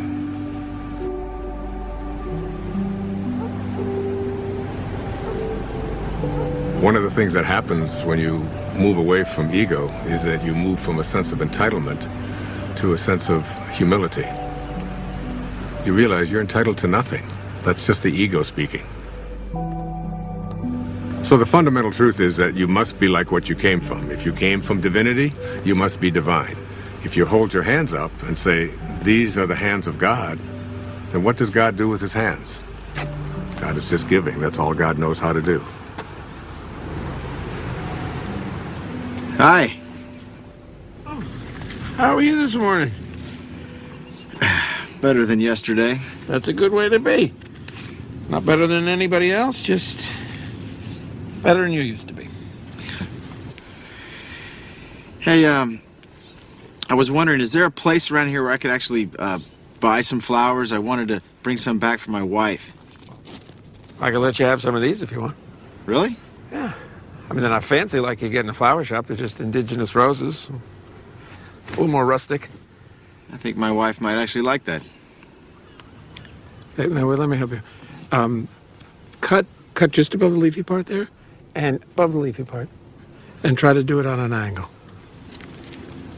Hey, there you go. Good. Can you tell I've never done this before? Not much of a gardener? I usually pay people to do my gardening. People who actually know what they're doing, like you. Oh, well, I get a lot of satisfaction out of it. I've never really seen the value in flowers, I guess. Don't you ever send your wife flowers? No. Oh, that sounds bad. It's a new day. Yes, it is. You know, there are over 200 species under the genus Rosa.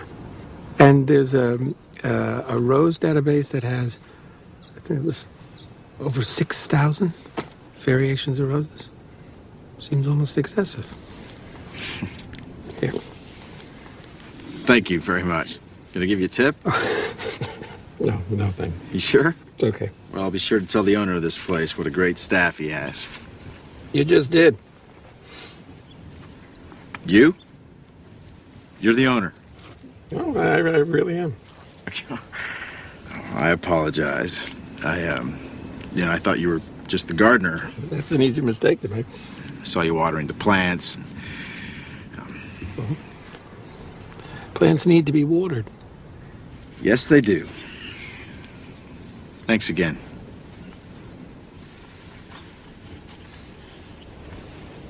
Can I ask you a favor? Yeah, sure. I'm here for a board meeting. Yeah, I know. You're at the House of Promise, right? Yes, and I've got to give this to the executive director, but I don't know what room she's in. Oh, I can find it. Well, actually, could you give it to her for me? Yeah, sure. Is it important? No, it's just some papers. Okay, yeah. And if you could give it to her this afternoon, after I've left. Yeah, I can do that. Appreciate it.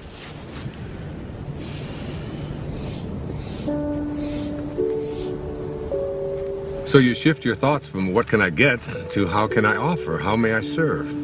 If your attention is off yourself and about giving, the universe will respond by giving back to you. The universe will say, how may I serve you? But you have to be in a place of service yourself. That's when the transition is complete, when you move into that place that is without ego.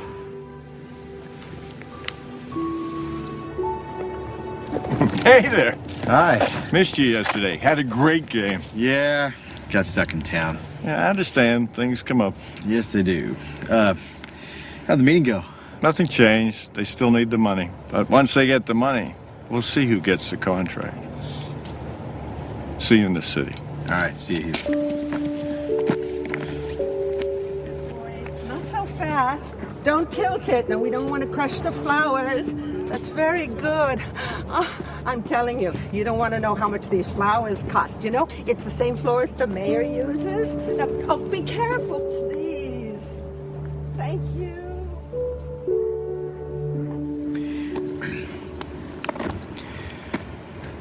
How about the name Rose if it's a girl?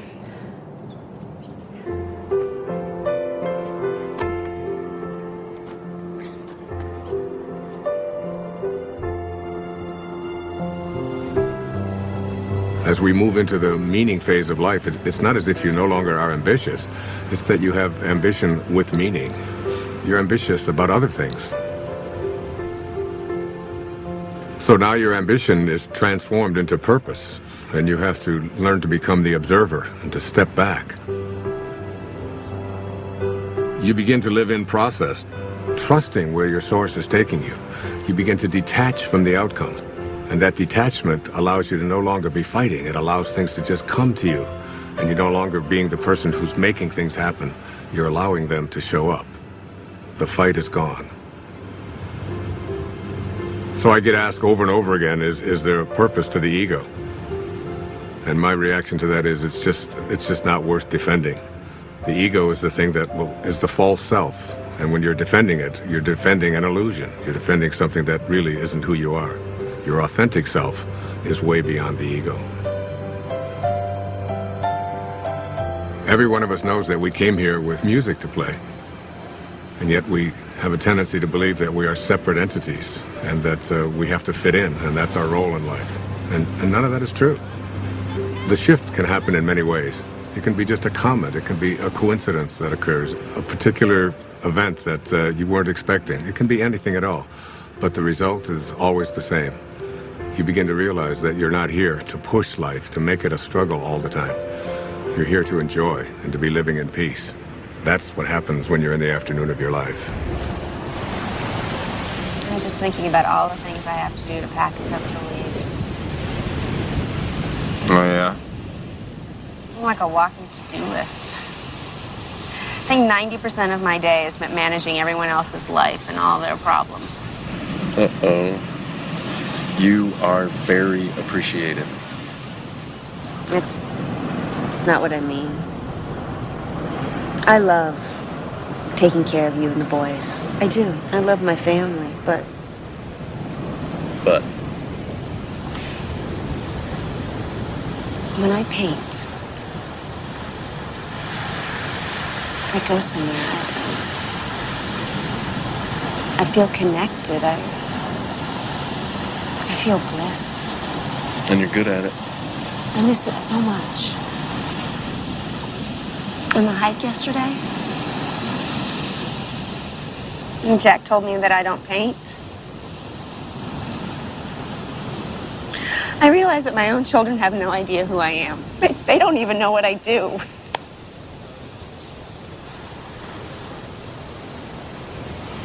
So do it. Really? Yes, absolutely. Thank you. I want to stay here. What? Just for a week. Right now, just this next week. What, I think I'm gonna leave you here all alone? Jason, every cell in my body wants to stay here just a little bit longer. I'm hearing you, but I have no idea what you're saying. I need to reorient myself. I need to find my way back, and I need solitude to do it. Quinn, you're a mother of 2 small children. You don't get solitude. Jason, you have to know I love you. And I love the kids, and I am still us, but I am more than this.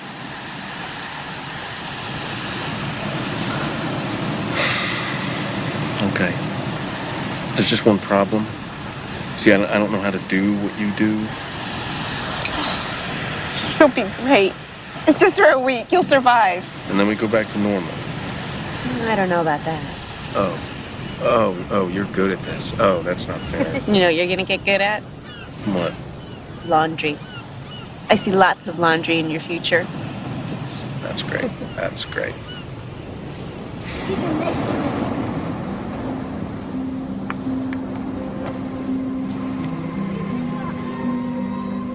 If you want to see the doors open in your life, you detach yourself from what the ego says, and you allow yourself to live from this divine place called spirit.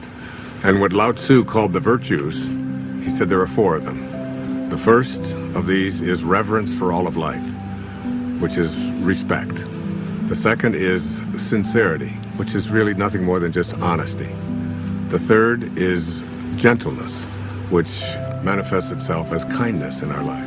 And the fourth is supportiveness, which just manifests itself as service, offering service to others.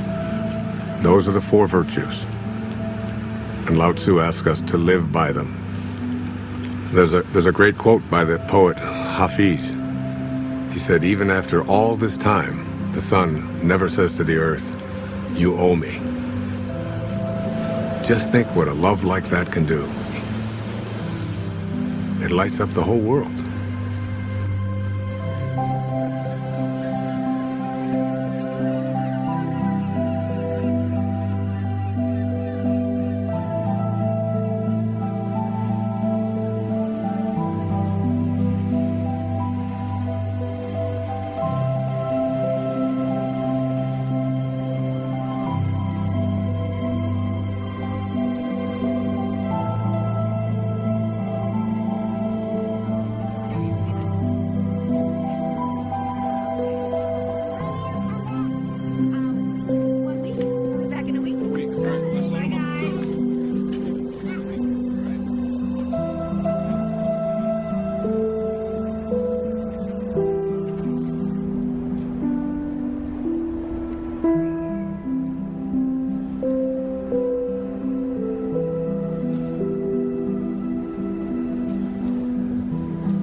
Oh, David. Hey. Hi. How you doing? So did you get everything you need? I think I got even more than that. Really? I'm actually inspired. I was looking at some of the footage. I'd love to do something with these interviews, something creative. Like what? Well, this place. There's something happening here. What you're talking about, the people, themes, I think I can really do something with Wait a second. I thought you were just a technician on this shoot. Isn't that what I heard you say before? I guess not. I think I'm getting it. Well, you know, David, the point is we're all going to get it. Ultimately, we're all going to get it. There's a great line from A Course in Miracles where Jesus says, if you want to be like me, knowing that we are alike, I will help you. If you want to be different than me, I will wait until you change your mind. And you will change your mind. And really, isn't it the ultimate thing is, why should we have to die in order to get it? We ought to be able to get it while we're here. It's been a pleasure. Thank you, my friend. God bless you.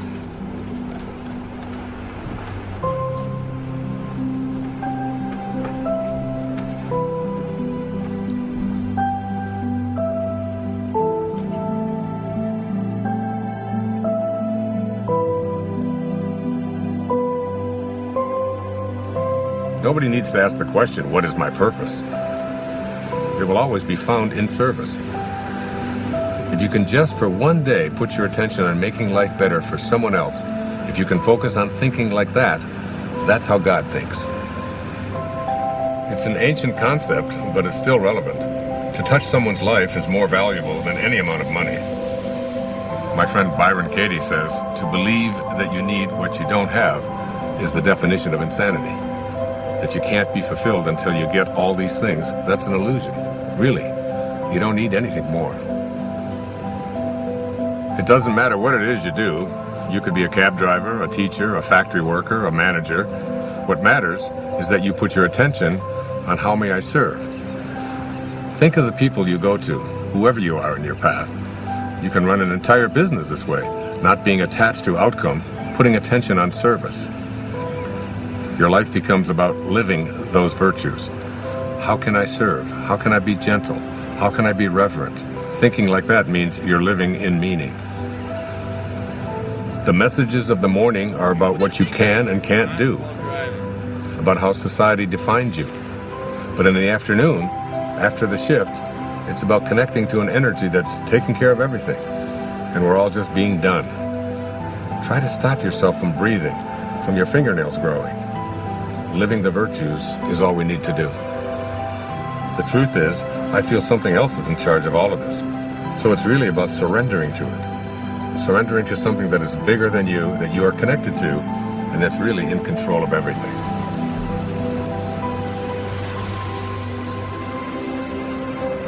There's a place deep within us that wants to feel fulfilled.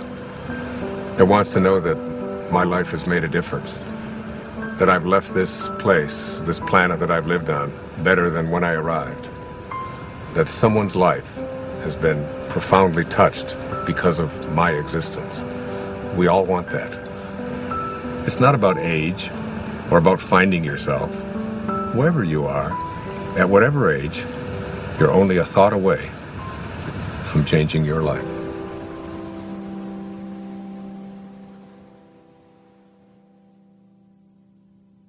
This is not a race.